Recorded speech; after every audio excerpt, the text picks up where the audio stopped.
dear honorary speakers and participants. I'm Huashen Zeng. Welcome to the second day of the second Rebound International Conference online. I would like to happily announce that the content of the first day of the second Rebound has already been uploaded and can be watched online in our webinar website. We are still working on making the content to be more precise and cutting out the unnecessary content. Please let us know if there are any part of your session is suggested to be removed. Now, I would like to take this wonderful chance to introduce our keynote speaker for today, Professor Winston Wu-Dian Shen. Professor Shen is the Emeritus Professor in School of Medicine, Department of Psychiatry, Taipei Medical University, Taipei, Taiwan. Professor Winston Shen is the current Chief Editor of the Taiwanese Journal of Psychiatry, our journal which is just enlisted and are searchable in the PubMed. He is also the editor of the Bulletin of Asian Federation of Psychiatric Association and the representative of the World Psychiatric Association Zone 17, which is Eastern Asia. Professor Winston Shen is very enthusiastic, establishing a collaborative academic network within Asia and helping young psychiatrists in their career development. With his kind help, the Rebound project is more visible in this region, and we have established our first connection with Bangladesh. It would be much difficult for us to be in connect with some of the Asian countries without his support. Today, Professor Winston Shen will talk about the history of psychiatry in Taiwan, including the development of our mental health care system. I'm sure this topic will interest all of you, as we have quite some shared histories in this region. Now, I would like to welcome Professor Winston Wu-Dian Shen. He especially dressed in Indonesian traditional clothing to welcome our guests from Indonesia. Now, let's welcome Professor Shen for his excellent speech. Thank you, Professor Shen. Thank you. Yeah, it's my honor to give this talk. Yeah, this is my favorite talk, recent today, And coming from Taiwan, I'm part of a society member of Taiwanese Society of Psychiatry. I know very well about the history of psychiatry, but how to present it, is quite a challenge, but I'm so glad that, I have come up with all the slide set is here. First thing first, I'm going to introduce you the brief history of geography, history of Taiwan, and description about the people here, and the psychiatric care history, and the epidemiological study from Taiwan, and the characteristic of psychiatric care in Taiwan, and then to introduce you the psychiatric workforces in Taiwan. Now, let's go to the map. This is the Taiwan, on the west side is a Taiwan Strait, on the east side is Philippine Seas, and then the Pacific. On the south is Luzon Island of the Philippines. The name of Taiwan is come from the Aboriginal name. The native people call this Taiwan, and one time, we were called, Formosa, because one Portuguese sailor, passing through Taiwan on the route from South Asia to Japan, and they call that beautiful island. Therefore, we also use Formosa as a Taiwan, and we had a 36,000 square feet. It's about 6 times of the area of Bali Island, Indonesia. Yeah, my calculation is roughly right. Now, this is the shape of Taiwan. It's like a sweet potato, and we are very proud of sweet potato. We'll say that we are coming from the sweet potato. Now, this map, I make this map, to state that we have 5 mountain ranges. The highest point is in Yushan. We had the high point almost 4,000. Above the sea level, and all the mountain range have the tunnels. Like a Xiesan and Central. Mountain range, and the East Coast range have all the tunnels. And right now we are going to build the Adisan, range. And we have so many high peaks, about 300 altogether. And the highest one is the Yushan. We have about 4,000 meters above the sea level.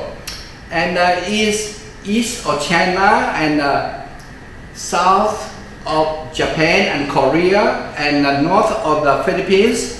And we have 180 kilometers to the Asian continent, and we have 110, to the island, in Japan, and we have about 250 kilometers long, to cross, Parsi Channel, Luzon Strait. Now, we are separated, from the Ryukyu 110 to the Japanese, Yonaguni Island from Huanan, and we are, in the west side of the Pacific, and this is, our minister said that, Palau, New Guinea, we are not separated by the Pacific, but actually we have been bound together. This is what I see it. Let me tell the history about the Taiwan.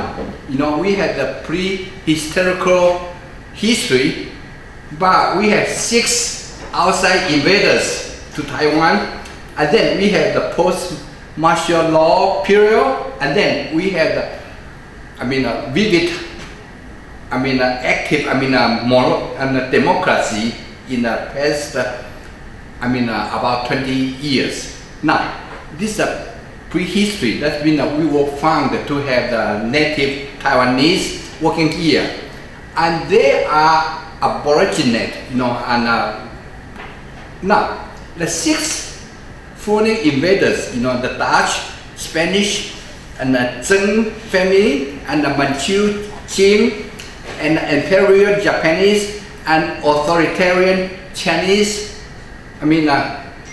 Kuomintang, nationalists. Now, the first two, the Dutch and the Spanish, they are overlapping. One is on the south, one on the north, and overlapping. Now, the Qing family, the Zheng family, is from mainland China, and also the authoritarian Chinese, KMT, they moved from China. Actually, they lost the civil war to the Chinese communists. They came here, and which Taiwanese got tortured. Now, we actually, Taiwan at that time, during the Dutch occupation, we had the VOC. I think, the Indonesian, I call it, know that spelling about the VOC, and it is a company in the company, in Jakarta, and we had a branch company here in Thailand. The location here is Thailand. We had the company at that time, and at that time, the company, the Dutch company VOC, brought a lot of Chinese male immigrant from China. And as you know that, the Dutch people, they are credited to bring the black people from Africa to America. I don't know, is this something, some connection here? I don't know. But that's what West East India Company did in Africa. But that's what 400 years ago, did it by the Indian Company here to us. And this is one of the ships from the VOC. And at that time, the Dutch pacify Aborigines, that means they kill them or chase them up to the mountain. And then they brought in some modern things, like a furnace, and they wanted to convert the people into the Christianity. And also we have the fort here, Geonandia. It's right here, right in Thailand. I'm being here. Actually, if you come to Thailand, in the future, make sure to visit, Geonandia. Now, at that time, the VOC, ship all the products from Taiwan to everywhere. And on the north side, we had the Spanish establishment, and at that time, they had an assessment said that, the trade volume from Taiwan comparing to the Philippines is a small number. Therefore, they closed it up. And finally, the Dutch gave them a big attack before they left. Now, Zheng Cengkong, he was born. The father is a pilot from China, and his mother is from Japan. And he lost some control in Nanking, and he moved to Taiwan. But the problem is that, the trouble is that, he implemented all Chinese system here, and they also wanted the Taiwanese, to join them, to recover, to retake mainland China, and that's what exactly it did, as the Kuomintang, did, 40 years ago. This is quite a repetition of the history. And Manchuria, got Taiwan, because, I don't know, but they had to lose control to Taiwan. And, but the immigration rule in Qing dynasty, only allowed the male, the immigrant, to come from China to here. Therefore, my ancestor, the male one is from China, and the native one is from the Aborigines. That's mean Aborigine is the same people like those in the Philippines, Indonesia, in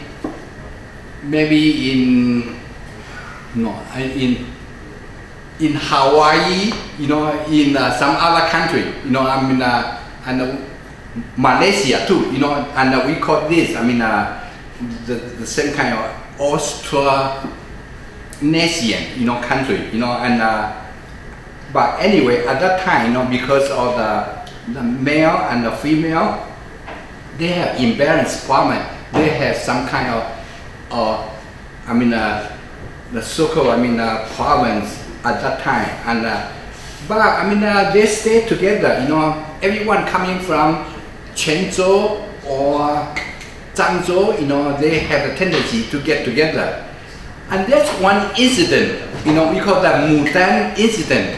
And this one, for the Kuomintang, KMT, they don't want this story, written in a textbook for the students, because for best or for us, this is the first contact, Taiwanese with Japanese. That's been some settler from Ryukyu, were killed by a group of people in southern Taiwan, and but this one, finally they killed 16 Taiwanese Aborigines, and also 6 Japanese soldiers were killed. But they reported to the Qing government, said that, we don't have anything to do, because we don't rule them. We don't rule, this group of people. Yeah, that's what, Taiwan was ruled by the Qing dynasty. Yeah. But finally, after the Civil War, Sino-Japanese War in Korea, and the Qing wanted Taiwan ceded to Japan, because the Japanese wanted that. And the person who signed the Shimonoseki treaty, Mr. Lee, and he said that, we don't care about the Taiwanese, Taiwanese men are not responsible, and the female are not passionate, and the birds do not sing, and the flowers are not fragrant. You don't care, just give it away. Therefore, we was ceded to, to Japan's empire, for the entire 50 years. The most famous, people is Shinbai Gato. He is the administrator, under the second and the third governor general. But he did a lot of infrastructure for Taiwan, to build the Taiwan in education, to control opium abuse, and to cultivate, good personal habit, economical development, agriculture, as well as to build the ports and the railroad. And in fact, Taiwan had a railroad in the first 10 years after the Japanese, occupation. And then, Taiwan, was ruled by Chiang Kai-shek, the dictator. He was defeated by the communist, and he come here and kill a lot of people. About 10,000 to 30,000 people here, and they had the martial law for us to control us and establish the martial law, and they wanted us to retake the mainland China for them.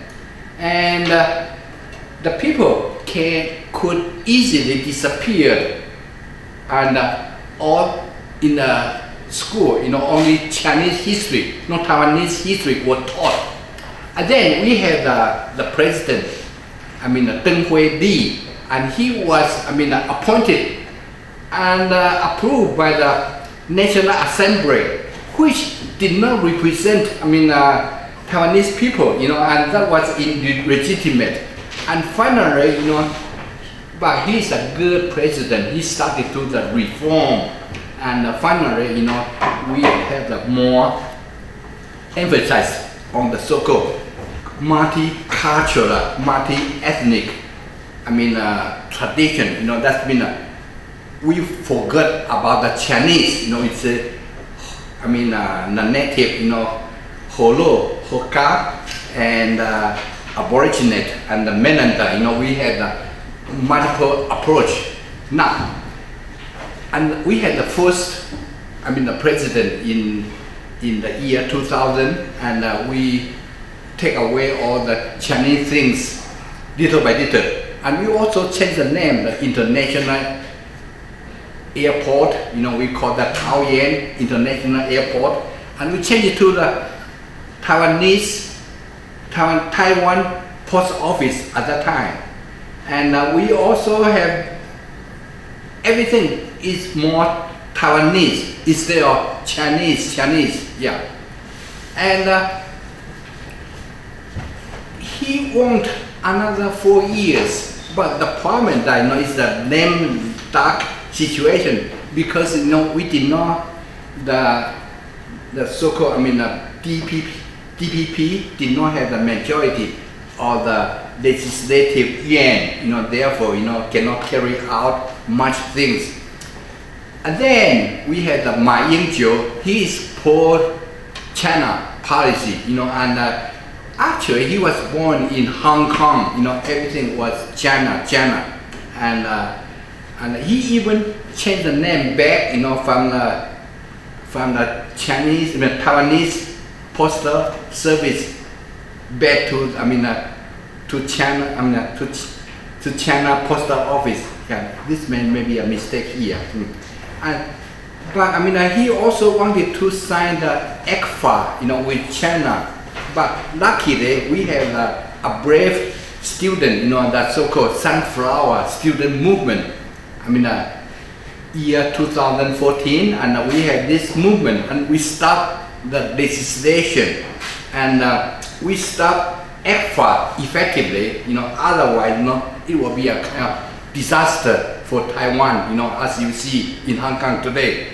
Now, and finally, we had the new president, and she is unmarried in descent from Hakka, and also an Aborigine, in Taiwan tribe, and she did her first 4 years, succeeded in the pension reform. In the past, the KMT, gave a good salary to the people from the mainland, and they pay too much. Therefore, the government had a hard time to function financially. And we had more effective, administration under Tsai. Actually, we had a good performance in so-called COVID-19. As we see it here. And for the COVID-19, we have successfully brought now. At this moment, we have only about 400 cases altogether, and we had the mortality only 7 or 8, and we have been prepared. And this has been a detail in Arthur's article, this are all the range for today's talk. Now, for the second term, of Tsai's presidency, we raised the minimum wage, to 50%. And also, we forget about the one China doctrine. We don't believe that kind of nonsense. And right now, we are building, all the high-end factory, to welcome, investment, and we also set up the English as a second language. Now, this is a brief story. Now, let me talk to you briefly about the democracy. We have 5 kind of people here, like me, is from the first category. That's been the ancestor. The Han Chinese are from Hokkien, and the second one from the Hakka, from Guangdong, and Mainlander, that's after World War II, coming in from Chiang Kai-shek. And then we have the native, we have about 4% of the total population. And we have recent immigrant, we have the high-end, the high-tech, employees coming here, and we are very loose in recruiting this kind of people. And let me move this here away. Now, talking about the tribes, we have 16 tribes. That's mean that they are not yet, the so-called, mingled with the Han Chinese, and we have here. And all the tribes here, we have 16, but 2 more then, said that, they have separate identity. Okay, we have the 16 now. And the President Tsai is from the Taiwan tribe. And actually, Yami tribe, we are from a small island, Nanyu. And this is the only tribe that doesn't know how to ferment alcohol. They don't have any alcohol problem. And we felt that, the Han Chinese, felt that, they stored all the good plants, good agricultural area, and they formalized, to give the apology to this group of Aborigines. They are the original people of Taiwan, but the outside invader, the Han Chinese took over, and they had the official, the so-called official apology to that. And actually, Aborigines, belong to the Austronesian, as I mentioned to you before, like a Filipino, like a Indonesian, like Malaysian, they belong to the same tribe. And actually, we had the 50% of the blood belong to this.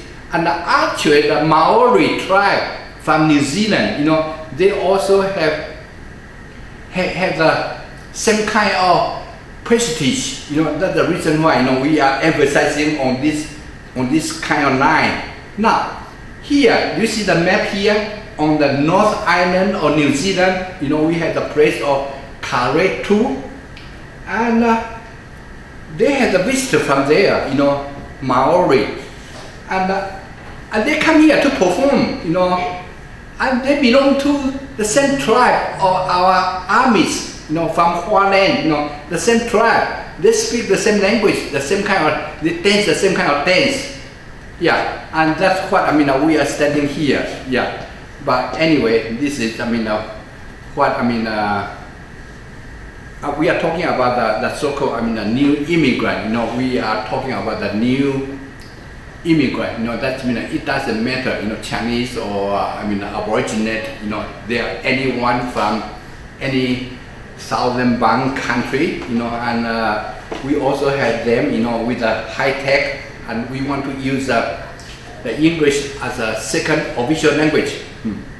Now, let me go to the history of psychiatric care. Now, under the Japanese occupation, we had a psychiatric system. At that time, Professor Nakamura, started to teach, psychiatry, to the doctors here. Yeah, and also we build, some kind of, hospital, but it's for the custodial care, and we call that sanatorium, and we have the famous one in Taipei, and after World War II, the Taiwanese, psychiatrists took over all the responsibility. And we built, the new hospital, and because at that time the economy was improving, we have built a lot of psychiatric establishment, and because of the business getting bigger, we have all the expansion of psychiatric bed and the building equipment, and we also have the subspecialty certification to give license, for the doctor to practice psychiatry. And we also have the Mental Health Act, to make sure that, the government has the responsibility to treat the psychiatric patients, and on the basis of human rights and the social security. And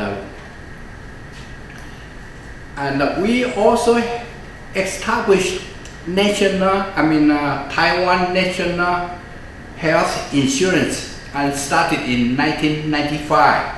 And everyone has the insurance card, and actually the insurance card has the personal ID, it's like our passport or like our certificate, to prove that we have the citizenship.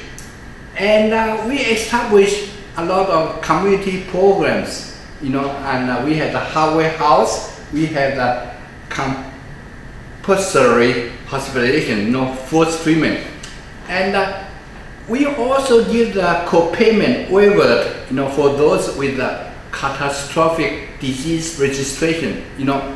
For this kind of, heavy, severe disease, such as dementia or stroke or organic mental disorder, schizophrenia, affective disorder, delusional disorder, we do not expect the patient to pay anything. We call this. And for the medical condition like type 1 diabetes or heart disease with heart transplant or with malignancy, in that case, the government doesn't collect any co-payment from the citizens. That means that the government has the obligation to treat that. Now, this is the recent, statistic, Taiwan, the so-called the coverage rate, we call that, universal health coverage rate is as good as Canada. This is a very very, recent data, July 13, and that's been, we had a good penetration, coverage rate, among all the countries in the world. And we had the mental health act, and then we had the revised, for the commitment, to further, protect the human rights. We also consider the treatment rights for the psychiatric patients. Yeah. Now, we also had a so-called outpatient compulsory forced treatment. We also want to give the so-called the treatment available, with this restricted environment, and we help the patient, to train, to expand their rehabilitation potential, and to help them to get the right, to work, in the community. That's our goal. Now, let me brief you with some epidemiological study from Taiwan. We had two areas of the epidemiology. One is the pre-DIS and one is the DIS study. Taiwan is one of the pioneer country, to have the epidemiological study. In 1953, Dr. Zhongyi Lin, he carried out 3-step survey on households with 19,000 residents, and in 3 communities, to do this community survey. And they find out this is the number here, with all kind of diagnosis is 9.4%. And they did the follow up, 20 years later, and they find exactly the same thing, and they find out this is the comparison of the two, study in the 53 and in 1969, the same thing here. But we find out that, like a so-called,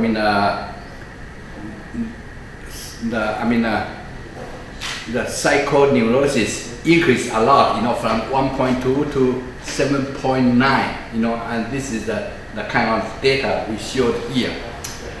And now, after the DSM-3 was published, the DSM-DIS, era, with a full study, and then we use the 2 small towns and 6, from Taipei, 1 metropolitan area, 2 small towns and 6 rural villages, and we investigated,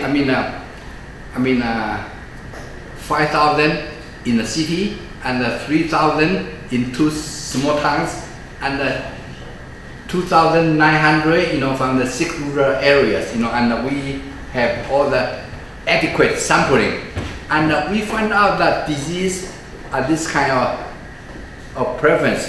But the most highlight is here, the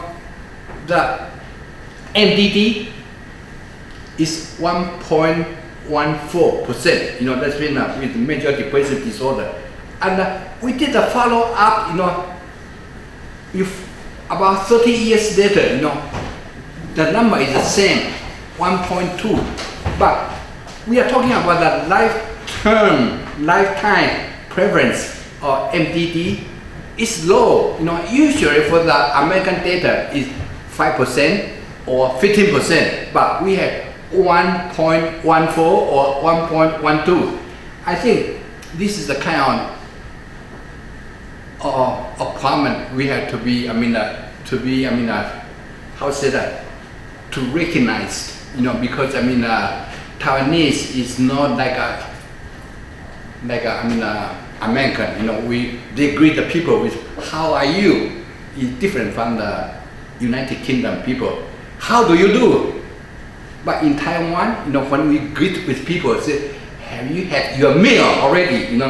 And we are pretty, so-called, substance, and we very materially oriented. We have to be to be aware of that, we always, teach our students, when you use the DSM-4, you have to loosen your criteria, and you have to check the diagnosis, depressive mood and the lack of interest, one by one. You cannot skip, that's the reason why. Now, the characteristic care, we have 4 characteristics. One is insurance, one is the DSM system, and the third one we have the general and the psychiatric specialty hospital. But the number is controlled by the government. The new psychiatric number are controlled. Now, as I told you that the insurance. We have the wonderful insurance that's been in this case, all the psychiatric, all the schizophrenic patients will come to the system. We don't have to do the epidemiological study to find out the schizophrenic patient. You just open up the computer and you can find out, how many people are getting care for the antipsychotic drug. You can get it right away. You don't have to do epidemiological study anymore. Now, actually, we are learn DSM-5, like me, I learned DSM-2 until DSM-5 here. And actually, in our system, because we have a medical subspecialty surgeon, to share with them, we use the ICD-10. And actually, we just use the conversion table. We don't bother to learn the detail, ICD-10, ICD-10, 9, 10. And we just use it, in the oral exam, in publication, in my magazine, we also use this, and all the articles, they must be described in the DSM diagnosis, and I think Taiwan is DSM system is the most popular country, outside of USA and Canada, and this is one of the characteristics, and you have to be aware of that. Now, this is all the DSM system here, and I grew up with this. When I went to medical school, when I went to the hospital, I learned DSM-2 at that time.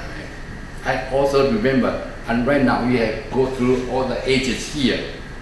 Now, and we also have the 2 kind of psychiatric hospital, because of the accreditation for the hospitals, and everyone has a good criteria, adequate personnel and the resources to be a psychiatric department.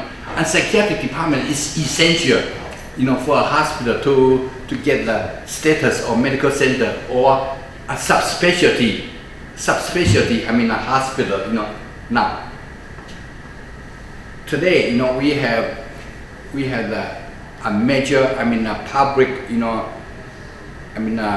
pure psychiatric hospital. They all have the training program, like Bali, Taiwan, Caotun, Jianan, Yuli, and Taipei, and Kaohsiung. We have all this kind of subspecialty. And this the very updated information. I just got it this week, and we have the subspecialty board exam. Okay, this is the number of the past 6 years. We have exam, the oral exam. You have to sit in for the written exam and then oral exam. And we have three how say that, the examiners, to watch the performance of the candidate. And this is the passing rate, about 66.92% successful rate. But I came up with a new number, this is the average new psychiatrist, about 44 a year. We cannot have any more, like in America, the psychiatry, are increasing, psychiatric residency training, in Japan too, but we are restricted to have the 44 a year. This is surprising, Now, let me give you psychiatric workforce here, for the multidisciplinary, the team, we have psychiatrists, nurse, social workers, psychologists, and occupational therapists that you have in your country. And we have the licensing system, every discipline. And we also have the continuing education credit hours, to renew it for 6 hours. For example, I come here to give a talk, I earn 1 hour, credit hour, when I renew my psychiatric license in 6 years. Now, and this is we have all this kind of training, and 3-year training, and we also have to pass, oral and a written exam. And right now, this is we don't know how many psychiatrists are practicing, but we guess it's about 1,600. Yeah, but the old psychiatrists like me, some of them are not working full time, but we don't know. But anyway, I just want to impress you, that the 44, new doctors every year, and this is the psychiatrist number, published in my magazine, Taiwanese Journal of Psychiatry, and Taiwan is doing well. Is we do 6.8 per 100,000. Taiwan is high in this area, but comparing to America, is 13. Is low. But I think you will catch Taiwan number pretty quickly because we are restricted to 44 new psychiatric doctors a year. Now, this is the end. I have done my best to present you the history of psychiatry in Taiwan, and I want to use this as a kind of basis lecture, to stimulate your thought, and I would like you to ask questions, and we want to have a good discussion. Thank you.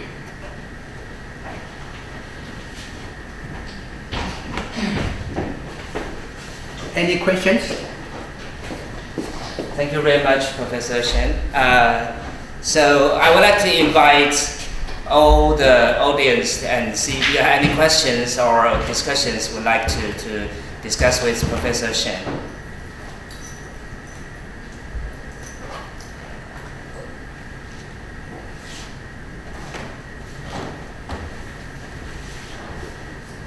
Anyone would like to ask questions?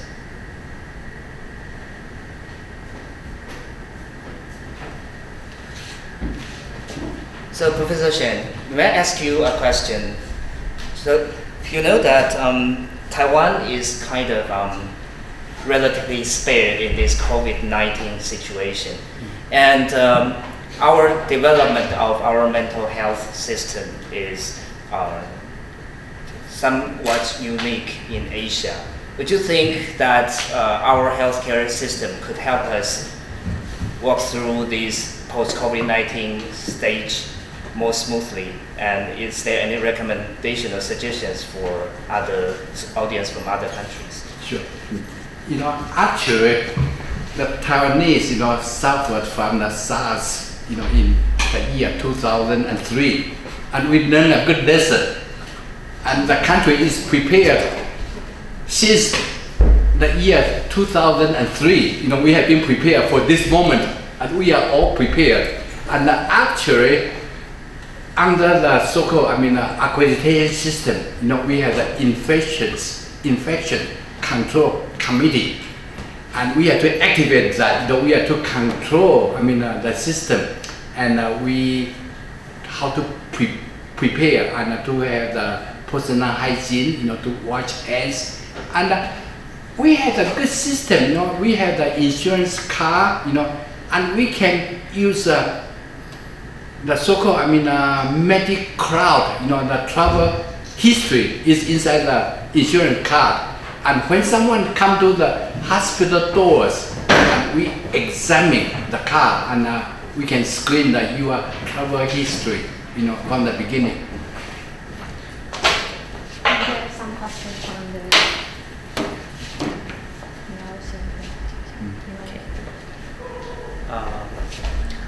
Okay, so there are questions from the audience. The audience here would like to thank Professor for your nice presentation, and would like to know what is the budget of our government used for the mental health in general. You know, if my memory is correct, I think it's about 6% of the total medical expenditure. That's what I was heard. Maybe less, maybe it's 4 to 5%. Yeah. Okay.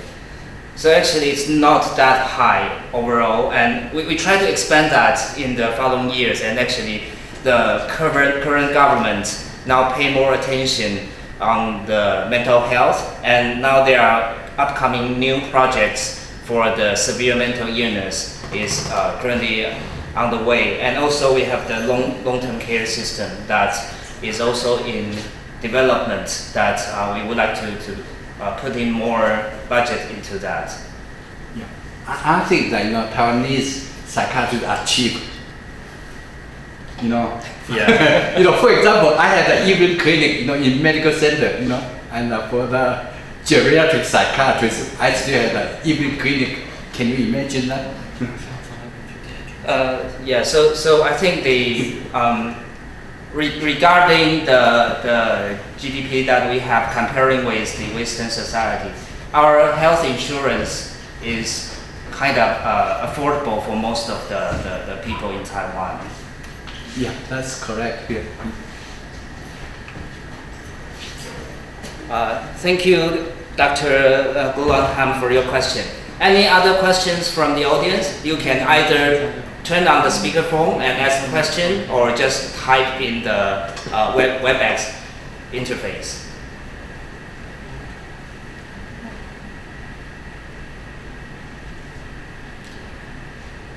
Okay, now I have another question about, because the history in Taiwan actually they are just like previous different culture colonized in Taiwan and also in other regions around us, and our bloodline actually partly is similar to South Pacific Island habitants. So would you think it would be a good chance for us to have some collaboration in this local region, or especially regarding this kind of history and the bloodline that we have? Oh, sure.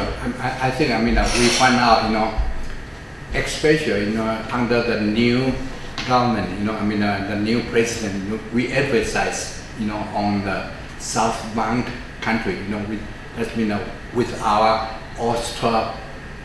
Austronesian, heritage, we can work together, and I think we can learn each other. Actually, we want to learn more about your system. And for example, when I visit the Philippines or Malaysia, and when we participate in their, entertaining, a program in the evening, and the dance is the same, as we see, our tribal entertaining cultural shows the same. Like in the Philippines, you have the dancing, and with the bamboo stick, you have to jump above the bamboo stick. We have that too. Yeah. So it's actually not only the Southeast Asia or Pacific region. Actually, in just like this time, Professor Shen and us visited Bangladesh, and we also saw quite cultural differences and impacts, which is different from here. But it's still a very vibrant country, and actually there are a lot of mental health issues that we may be learn from them, and we can also exchange some of our experiences. So also maybe I would also like to invite the audience, because of the COVID-19 situation in your country might be quite different from our side. So any participants, any audience would like to share your experiences around us, and maybe we can have a bit discuss from what we have seen in Taiwan.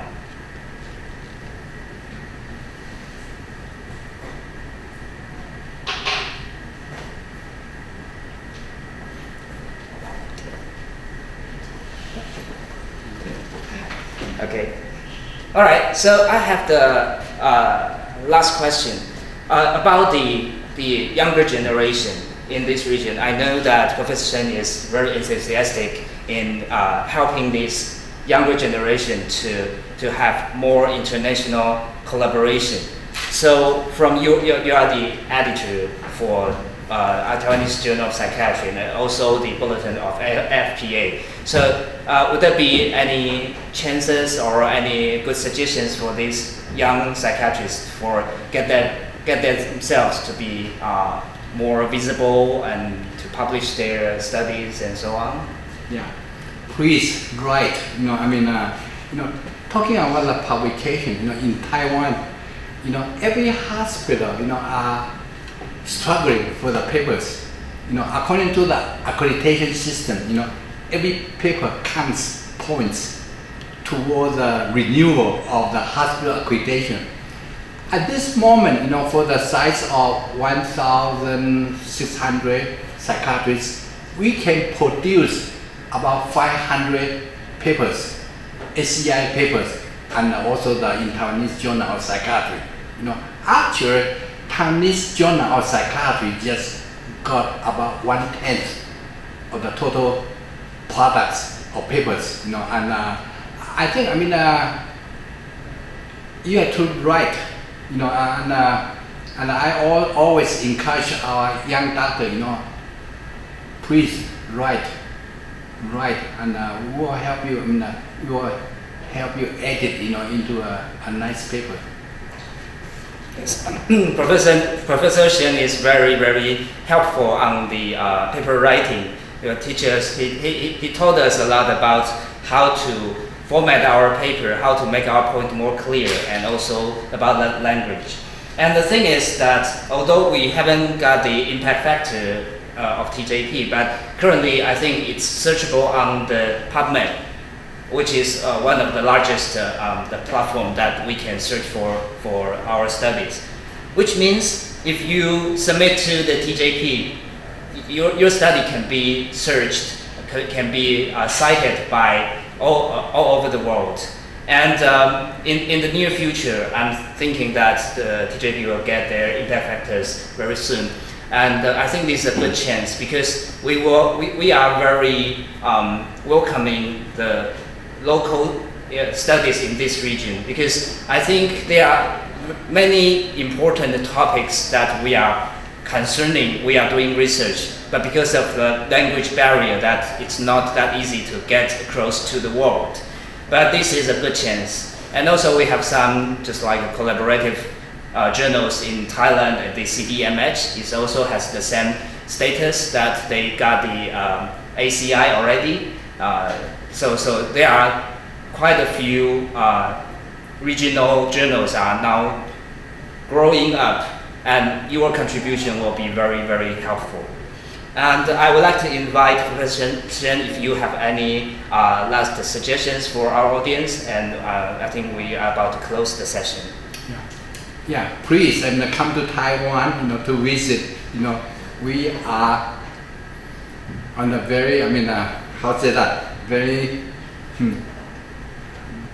a good host. Please come.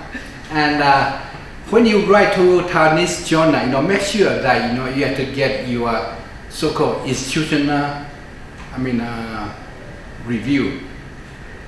institutional review board. Like a human ethics committee. We cannot publish any data, any clinical cases without the approval of human research committee. And please don't forget to get that document, otherwise I cannot help you. Okay, thank you, Professor Shen. I think this is excellent talk to help us to know a bit more about Taiwanese history and also the healthcare system. Thank you, Professor Shen. Thank you. Have a nice day. Okay, so now the reminders for person is important. Do get your IRB before submission. Okay, so now this is the housekeeping announcement that we are going to have the poster session and also the young psychiatrist discussion in the next session. So the poster session is still in this meeting room. If you are viewing the poster session and would like to have discussion, you can still keep in this meeting room. But if you are going to attend to the young psychiatrist session, please go to the other meeting room that we sent to you and later will show up on the screen as well. Okay, hope to see you very soon in the next session.